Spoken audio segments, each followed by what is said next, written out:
Dengan mengendarai 5 unit mobil dump truck, ratusan warga ini berkumpul di depan pos penjagaan PT Arta Prigel, dilanjutkan dengan melakukan long march menuju ke lokasi lahan yang diklaim sebagai tanah adat desa mereka dengan pengawalan pihak kepolisian dari jajaran Polres Lahat dan anggota TNI dari Kodim 0405 Lahat.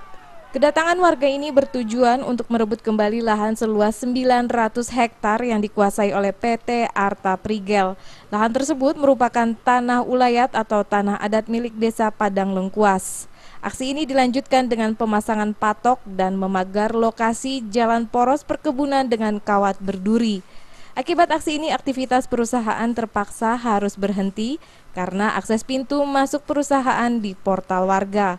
Selain itu, 4 perusahaan pertambangan batu bara juga terancam tidak bisa beroperasi karena jalan yang di portal warga merupakan satu-satunya akses jalan yang digunakan ke-4 perusahaan tersebut.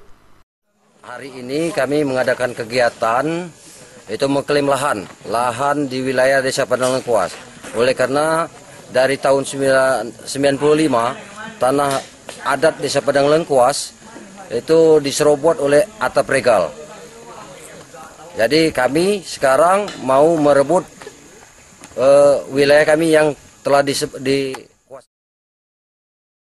Ya, sementara pengamanan dari kepolisian maupun dari TNI kita tetap berjaga di lokasi, jangan sampai terjadi sebuah hal yang tidak diinginkan. Dan kita juga sudah melakukan penghimbauan kepada warga yang ada di lokasi, jangan sampai berbuat anarkis yang sifatnya merugikan. Untuk sementara situasi di lokasi masih kondusif, namun pihak kepolisian dan TNI masih akan tetap berjaga untuk menghindari terjadinya hal-hal yang tidak diinginkan. Dari Kabupaten Lahat, Sumatera Selatan, Jamil Hasan melaporkan.